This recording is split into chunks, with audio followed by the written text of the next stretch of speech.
In the 20th century, the United States witnessed a series of striking cultural movements and social reform efforts. The triumphs of equal rights movements, primarily the civil rights movement of African Americans, inspired and transformed the lives of millions across the country. The United States was quickly becoming a more accepting place for all. However, for a while it seemed as if one major group was being neglected: the LGBT community. Homosexuals face tragic hostility and oppression daily. Persistent popular superstitions about the community made for an exceptionally unforgiving political and social environment. They were treated as if they were mentally ill and were classed by many as sexual predators. They were denied jobs, they couldn't enlist in the army, and any display of same-sex attraction in public could possibly lead to jail time. And when they weren't being faced with such antagonism, they were often ignored entirely.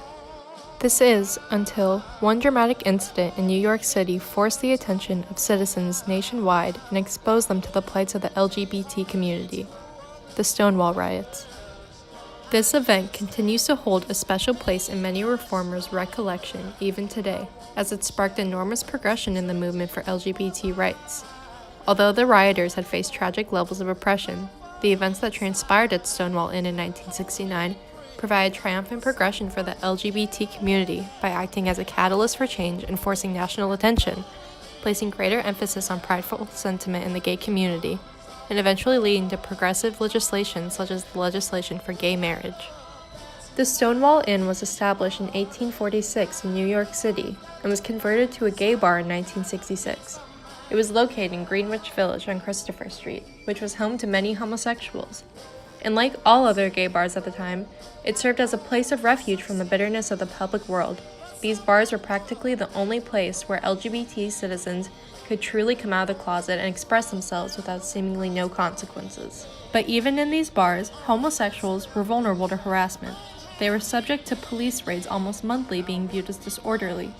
In the 1960s, Mayor Robert F. Wagner Jr. of New York City enforced a campaign to rid the city of gay bars, and the New York State Liquor Authority had even tried to shut them all down.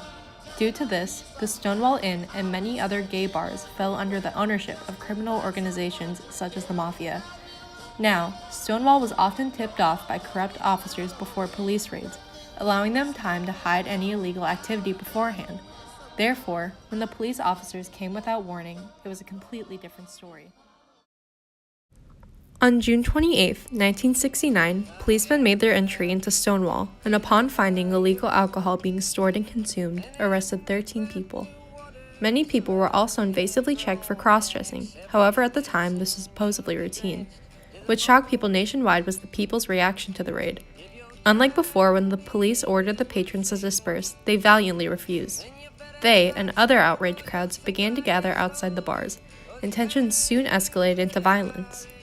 Eventually, a riot was afoot, with hundreds of protesters gathered at Christopher Street, and the riots lasted nearly 5 days.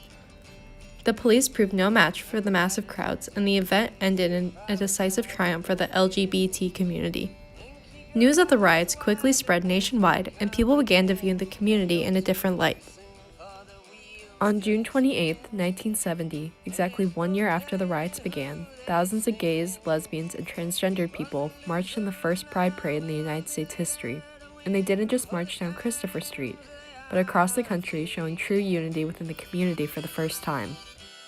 Feelings of pride and unity soon spread out of the United States. The first Pride March in London occurred in July 1972, and sure enough, the memory of Stonewall was fresh in people's minds. The Stonewall riots proved to be a catalyst for rising political power in the LGBT community. Solidarity within the community brought tremendous new strengths to activist efforts.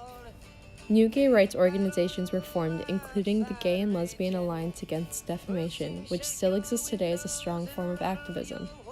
These organizations broke boundaries for LGBT political activism and turned the tide of gay rights efforts nationwide.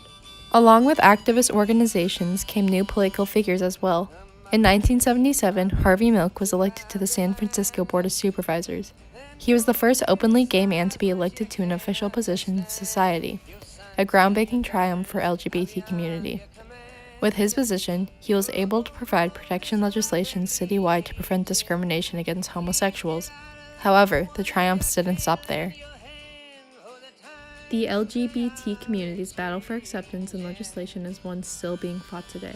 The most notable progressive legislation occurred in 2015 under the Obama administration. In the landmark case Oberge v. Hodge, the Supreme Court ruled that any legislation made to ban same-sex marriage was unconstitutional. Same-sex marriage had finally been legalized, and love had won in the United States. Due to the care and activism of LGBT reformists, gay and transgender people found themselves largely protected from previous efforts of suppression. Back during the Clinton administration, for example, a discriminatory law was passed titled Don't Ask, Don't Tell. This law prohibited openly homosexual people from serving in the military even if they had been qualified. After years of protests and outrage, the law was finally repealed under the Obama administration. Despite these breakthroughs within the country, hundreds of anti-transgender and homophobic acts had still been proposed, often using things like religion to justify discrimination. This was especially clear when former Indiana Governor and current Vice President Mike Pence proposed the Religious Freedom Restoration Act in 2015. This had allowed companies to use religious identification to deny business to people based on their religious beliefs. However, this backwards legislation faced major backlash due to the accusation that it wrongly targeted LGBT patrons.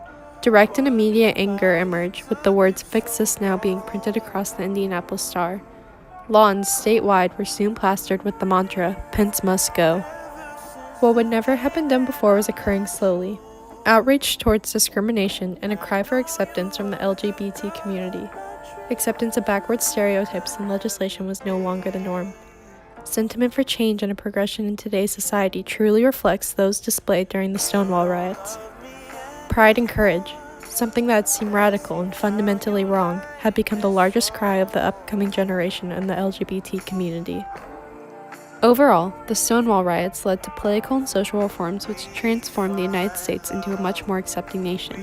Even today, LGBT people continue to march for their rights, and this continuing prideful sentiment was underlined in modern achievements, such as the legalization of gay marriage in 2015. Had it not been for the sacrifices made at Stonewall and the courage displayed during the riots, the LGBT community would still find itself without unity. It would still be at a standstill as a society without a voice. Instead, the community based on love rose up and fought back despite the tragic oppression of the past, and finally won triumphant progression and acceptance.